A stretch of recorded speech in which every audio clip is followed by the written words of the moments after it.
ሰላም ጤና ይስጥልን የተወደዳችሁና የተከበራችሁ የገበያ ሚዲያ ተከታታዮቻችን እንደምን አላችሁ? ይህ በሮሃ ፎሬክስ ቢሮ ስፖንሰርነት ወደ እናንተ የሚደርሰው ዕለታዊ የምዕራፍ 1 የቢዝነስ ዜናችን ነው። በቢዝነስ ዜና ወጃችን ላይ የሮሃ ፎሬክስ ቢሮ የዕለቱን ምንዛሬ ዋጋን አካተን እንድትከታተሉን እየጋበዝን ለዕለቱ ወደ ያዝንላችሁ ዜናችን እናልፋለን። በቅድሚያም አርዕስቶችን እናስቀድም።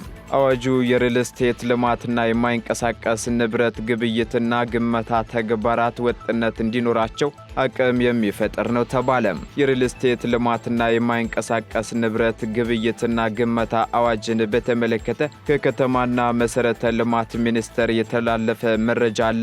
እኛም በዝርዝር መረጃ ይዘነዋል። ከወንዝና የወንዝ ዳርቻ ብክለት ጋር ተያይዞ ቅጣቱ ቀጥሏል። በዚህም በትላንትናው ዕለት ብቻ ከበርካታ ድርጅቶችና ግለሰቦች በሚሊዮኖች የሚቆጠር ገንዘብ መቅጣቱን የአዲስ አበባ ከተማ አስተዳደር ደንብ ማስከበር ባለስልጣን አስታውቋል። ይህንንም በዝርዝር ወደ እናንተ እናደርሰዋለን። የህዳሴውን ግድብ ቀሪ ስራዎች ለማጠናቀቅ ከ50 እስከ 60 ቢሊዮን ብር ያስፈልጋል ተብሏል። ይህንንም በዝርዝር ከምንመለከታቸው መረጃዎች መካከል አካተነዋል። የአሜሪካው ዓለም አቀፉ የልማት ድርጅት ምስጢራዊ ሰነዶቹን እንዲወገዱ አዘዘ የሚሉትና ሌሎች የቢዝነስ መረጃዎችን ወደ እናንተ እናደርሳለን።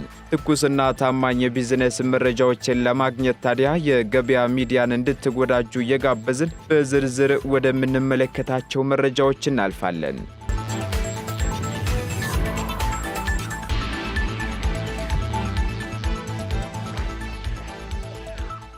በሀገር አቀፍ ደረጃ ወደ 25 ሚሊዮን የሚጠጋ ህዝብ መመገብ የሚያስችል የግብርና ምርት እንደሚባክን ተገለጸም። ሀገሪቱ በምግብ ራሷን ለመቻል በምታደርገው ጥረት ውስጥ ለምርታማነት ትኩረት ሰጥታ እየሰራች ቢሆንም በተለያዩ አካባቢዎች እየተፈጠሩ ያሉ ውስጣዊ ችግሮች በምርት ዘርፉ ላይ ከፍተኛ ጉዳት እያስከተሉ እንደሆነ ተነግሯል። ከዚህም ጉዳይ ጋር በተያያዘ እንደ ሀገር ከሚመረቱ ምርቶች ለተጠቃሚው ሳይደርሱ ከ10 እስከ 30 በመቶ የሚሆነው እንደሚባክኑ በጥናት መረጋገጡን የኢትዮጵያ የድህረ ምርት ብክነት ማህበር ኤክስኪዩቲቭ ዳይሬክተር ዶክተር አሻግሬ ዘውዱ ተናግረዋል።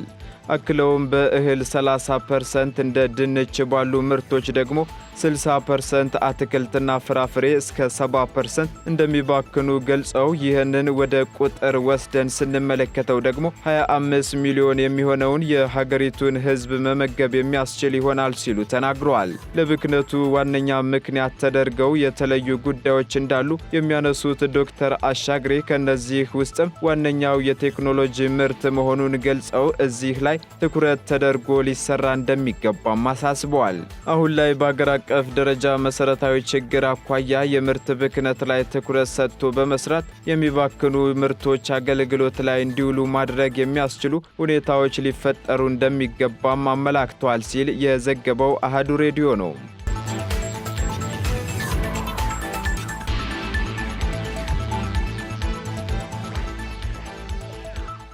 ለማህበረሰብ የጤና መድን አገልግሎት ከ50 ሚሊዮን በላይ ሰዎች ቢመዘገቡ የመድኃኒት ፍላጎትና ቅርቦት ሊመጣጠን አለመቻሉን የኢትዮጵያ መድኃኒት አቅራቢ አገልግሎት አስታወቀም። በተጨማሪም 80 በመቶ የሚሆኑት በሀገሪቱ የሚገኙ የጤና ተቋማት መድኃኒትን በብድር እንደሚገዙ የኢትዮጵያ መድኃኒት አቅራቢ አገልግሎት አመላክቷል። የመድኃኒት አቅርቦት ችግር ከጊዜ ወደ ጊዜ እንዳይሻሻል ካደረጉት መካከል አንዱ የብድር ጉዳይ ቢሆንም የተቋማት አለመናበብ፣ ግጭቶችና ሌሎችም የራሳቸው ተጽዕኖ እንዳሳደሩ ተቋሙ አስረድቷል። ይህ በጥናት መረጋገጡን የኢትዮጵያ መድኃኒት አቅራቢ አገልግሎት ዋና ዳይሬክተር ዶክተር አብዱል ቃድር ገልገሎ ተናግረዋል። ለማህበረሰቡ የጤና መድን አገልግሎት ከ50 ሚሊዮን በላይ ሰዎች ቢመዘገቡም የመድኃኒት አቅርቦቱና ፍላጎቱ ሊመጣጠን ባለመቻሉ ተገልጋዮችን ማስተናገድ አለመቻሉን ነው ዶክተሩ የገለጹት።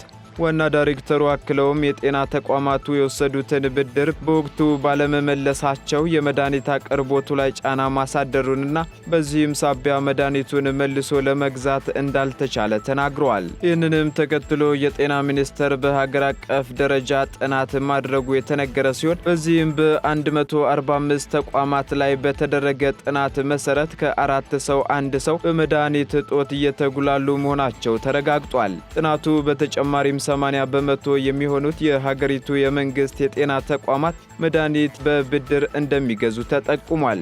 በፌዴራል የሚሆን በክልል ለመድኃኒት ግዢ ዝቅተኛ በጀት እንደሚያዝ የተነገረ ሲሆን በቅርቡ የወጣው የጤና ሚኒስቴር የጤና ቁጥጥር አዋጅ የትኛውም ወጪ በጤና ተቋማት ላይ የሚደረግ በኢንሹራንስ ካልተሸፈነ በመንግስት ወይም በሌላ አካል እንዲሸፈን የሚያዝ ነበር። ይህም የጤና ተቋማቱ የወሰዱትን ብድር መክፈል ካልቻሉ ሌላ አካል እንዲከፍልላቸው የሚያሳይ ነውም ተብሏል ሲል የዘገበው ሸገር ሬዲዮ ነው።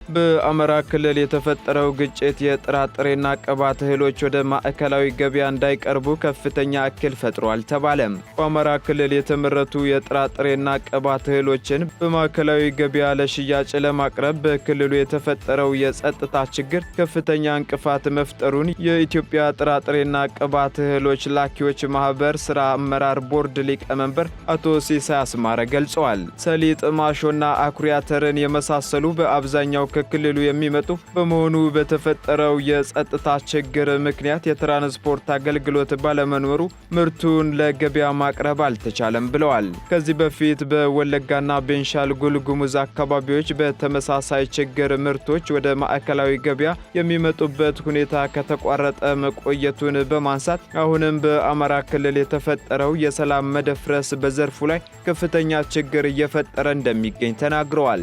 ምርት መሰብሰቢያ ጊዜ በመድረሱ የጥራጥሬና ቅባት እህሎች እንዲሁም ሌሎች ምርቶች ሳይባክኑ ለገበያ እንዲቀርቡ የጸጥታ ችግሩ የሚፈታበት ሁኔታ ላይ የሚመለከታቸው አካላት በትኩረት ሊሰሩ ይገባልም ብለዋል።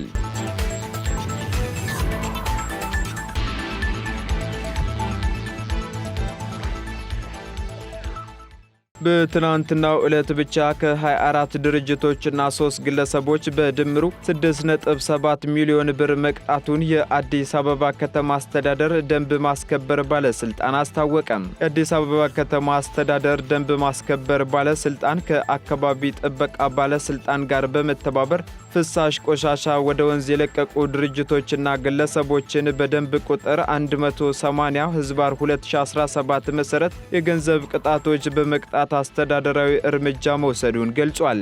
ባለስልጣኑ በትላንትናው ዕለት ብቻ በአዲስ ከተማ ክፍለ ከተማ 1.8 ሚሊዮን ብር፣ በንፋስ ስልክ ላፍቶ ክፍለ ከተማ 1.75 ሚሊዮን ብር፣ በአራዳ ክፍለ ከተማ 1 ሚሊዮን ብር፣ በጉለሌ ክፍለ ከተማ 600 ሺህ ብር፣ በቂርቆስ ክፍለ ከተማ ደግሞ 400 ሺህ ብር በቅጣት አስተዳደራዊ እርምጃ መውሰዱን አስታውቋል። በተያያዘው ዜና በቦሌ ክፍለ ከተማም 450 ሺህ ብር፣ በኮልፌ ክፍለ ከተማ 400 ሺህ ብር እንዲሁም በልደታ ክፍለ ከተማ 100 ሺህ ብር በመቅጣት አስተዳደራዊ እርምጃ በመውሰድ ለመንግስት ገቢ አድርጊያለሁ ብሏል። ባለስልጣኑ በአጠቃላይ 24 ድርጅቶችና 3 ግለሰቦች በድምሩ 6.7 ሚሊዮን ብር መቅጣቱን ከአዲስ አበባ ከተማ አስተዳደር ደንብ ማስከበር ባለስልጣን የተገኘው መረጃ ያመለክታል።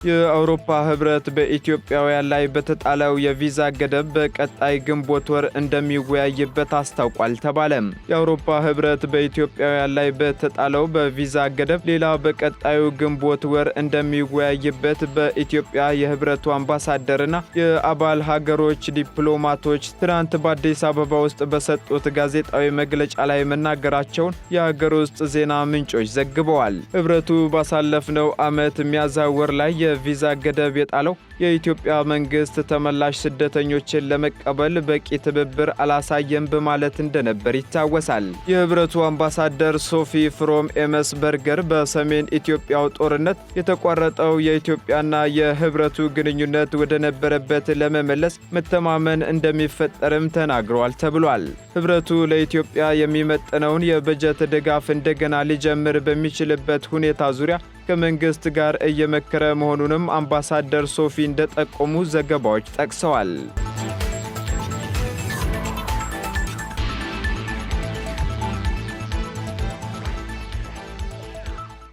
የሪል ስቴት ልማትንና የማይንቀሳቀስ ንብረት ግብይትና ግመታን ግልጽና ወጥ በሆነ መንገድ ለመምራት የሚያስችል የሕግ ማዕቀፍ ማዘጋጀቱን የከተማና መሠረተ ልማት ሚኒስትር ዴኤታ ሄለን ደበበ በሪል ስቴት አልሚዎች የሚቀርቡ ቤቶች አብዛኛውን የከተማ ነዋሪ የቤት ፍላጎት መመለስ እንዳልቻሉ ተናግረዋል። በዚህም ሂደት የዜጎችን የቤት ፍላጎት ለማሟላትና ደረጃቸውን የጠበቁ ቤቶችን በተመጣጣኝ ዋጋ ማቅረብ የሚያስችል ሴክተሩን የሚደግፍ የሕግ ማዕቀፍ አስፈላጊ ሆኖ መገኘቱን አክለዋል። አሁን የቀረበው የሕግ ማዕቀፍ በቤት ልማቶች ሂደቱና የማይንቀሳቀስ ንብረት ግብይት ግመታ ላይ የነበሩ ብልሹ አሰራሮችን በማስተካከል ህብረተሰቡንም ሆነ መንግስት ከዘርፉ ተገቢውን ጥቅም እንዲያገኙ ያስችላል ብለዋል። በመሆኑም በክልልና በከተማ አስተዳደሮች የሚገኙ አስፈጻሚ አካላት የሪል ስቴት ልማትና የማይንቀሳቀስ ንብረት ግብይትና ግመታ የሕግ ማዕቀፍን ለማስፈጸም በቁርጠኝነት መስራት እንዳለባቸው አስገንዝበዋል። የሪል ስቴት ልማትና የማይንቀሳቀስ ንብረት ግብይትና ግመታ አዋጅም ተግባራዊ መሆን በዘርፉ የሚከናወኑ ተግባራት ወጥነት እንዲኖራቸው አቅም የሚፈጠር መሆኑን የከተማና መሠረተ ልማት ሚኒስቴር አስታውቋል። ሚኒስትሩ በሪል ስቴት ልማትና የማይንቀሳቀስ ንብረት ግብይትና ግመታ አዋጅ አተገባበር ዙሪያ ከክልል ከተማና መሠረተ ልማት ቢሮዎችና ከባለድርሻ አካላት ጋር ውይይት አካሂዷል። የከተማና መሠረተ ልማት ሚኒስትር ዴኤታዋም አክለው የሪል ስቴት ልማትና የማይንቀሳቀስ ንብረት ግብይትና ግመታ ተገቢው ትኩረት ሳያገኝ መቆየቱን አስታውሰዋል። መንግስትም ከዘርፉ ማግኘት የሚገባውን ገቢ በአግባቡ እንዳይሰበስብ፣ ስራዎችን በመረጃ ላይ የተመሰረቱ እንዳይሆኑ ብሎም እንደ ሀገር ፍትሐዊ የሀብት ክፍፍል እንዳይኖር በሚሰሩ ተግባራት ላይ ማነቆ ሆኖ መቆየቱንም ገልጸዋል። ጠንካራ የሆነ አዋጅ ባለመኖሩ እንደ ሀገር የህብረተሰቡን የቤት አቅርቦት ጥያቄ ለመመለስ አዳጋች አድርጎ ጭምር መቆየቱንም ጠቅሰው የዘርፉን ችግር ለመቅረፍ በሕዝብ ተወካዮች ምክር ቤት የሪል ስቴት ልማትና የማይንቀሳቀስ ንብረት ግብይትና ግመታ አዋጅ ቁጥር 1357/2017 መጽደቁን አንስተዋል። አዋጁ ውጤታማና ተፈጻሚ እንዲሆንም በክልሉ ያሉ አስፈጻሚና ባለድርሻ አካላት የሚጠበቅባቸውን ኃላፊነት በአግባቡ ሊወጡ እንደሚገባ ሚኒስትር ዴኤታዋ አሳስበዋል ሲል የዘገበው ኢዜአ ነው።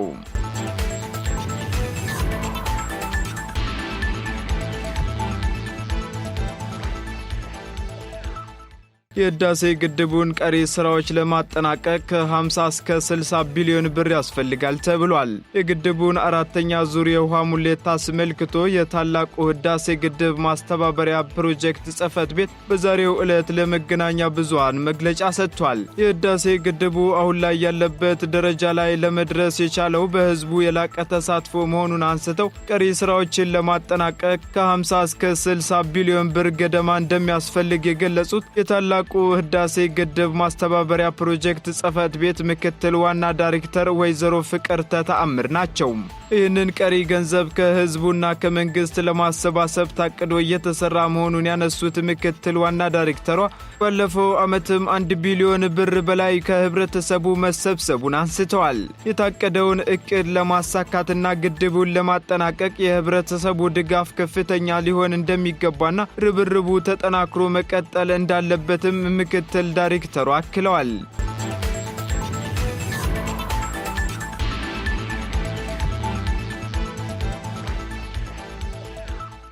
ቀጥለናል። የተከበራችሁ ተከታታዮቻችን፣ የአሜሪካው ዓለም አቀፉ የልማት ድርጅት ምስጢራዊ ሰነዶች እንዲወገዱ አዘዘም።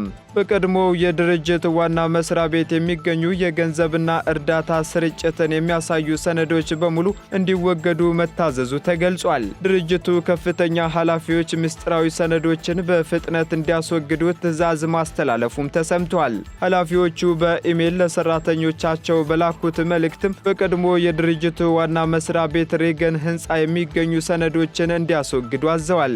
በቅርቡ የተቋቋመውን የመንግስት አፈጻጸም የሚቆጣጠረውን ተቋም በሚመሩት በቢሊዮነሩ ኤለን መስክና በፕሬዝዳንት ትራምፕ ዩኤስኤድ የግብር ከፋዮችን ገንዘብ አላግባብ መጠቀምና ሙስናን በማስፋፋት ተደጋጋሚ ወቀሳ ቀርቦበታል። የፌዴራል ወጪን ለመቀነስ በተደረገው ሰፊ ጥረት ኤጀንሲው 2000 ሰራተኞችን ከስራ ሲያሰናብት የቀሩትን በርካታ ሰራተኞችን ደግሞ አስገድዶ እረፍት እንዲወጡ አድርጓል ተብሏል። ተቋሙ ሚስጥራዊ ሰነዶችን ለማስወገድ ባወጣው ትዕዛዝ የኤጀንሲው ተጠባባቂ ዋና ጸሐፊ ኤሪክ ካር በሬገን ህንፃ ውስጥ ሚስጥራዊ የሆኑ የደህንነትና የሰራተኞች ሰነዶችን ለማስወገድ ሙሉ ቀን ለሚደረገው ጥረት ቀሪ ሰራተኞች ማክሰኞ ወደ ቢሮ እንዲገቡ ማዘዛቸውን ፖለቲካ መጽሔት የኢሜይል መልእክቱን ጠቅሶ ዘግቧል። ለሰራተኞች በተላከው የኢሜይል መልእክት ላይም የቻላችሁትን ያህል ሰነዶችን ቅደዱ፣ የመቅደጃ ማሽኖች መስራት በቆሙበት ወቅት ሚስጥራዊ ሰነዶችን ከላያቸው ላይ ሚስጥር የሚል ጽሑፍ ተጽፎበት ካለ በቦርሳዎች ውስጥ እንዲሰበስቡ ያዛል። ለሰነዶች መወገድ የተላከው ኢሜይልም ማብራሪያ ባይሰጥም ከፍተኛ ቁጥር ያላቸው ሰራተኞች ከስራ ገበታቸው መሰናበታቸውን ተከትሎ የአሜሪካ ድንበርና ጉምሩክ ጥበቃ ተቋም በድርጅቱ ህንፃ ላይ ቢሮ ከመከራየቱ ጋር ሊገናኝ ይችላልም ተብሏል። መመሪያው የፌዴራል ሰነድ አያያዝ ህጎችን እንደሚጠቅስና የኤጀንሲውን መልሶ መዋቀር የሚቃወሙ የክስ ሂደቶችን ሊያደናቀፍ እንደሚችል በድርጅቱ የቀድሞ ሰራተኞችና የህግ ተወካዮች ዘንድ ተቃውሞ ገጥሞታል። በኤጀንሲው በምስጢራዊ ሰነዶች አያያዝ ዙሪያ በትራምፕ አስተዳደር ስር ምርመራ ከሚያደርገው አካል ጋር ግጭት ውስጥ ገብቶ እንደነበር ይታወሳል። የትራምፕ አስተዳደርም $54 ቢሊዮን ዋጋ ያለው የዩኤስኤድ ፕሮጀክት ውሎች ውስጥ 90 በመቶውን ለመሰረዝ እቅድ ስለመያዙ ከዚህ ቀደም ተዘግቦ እንደነበር አይዘነጋም።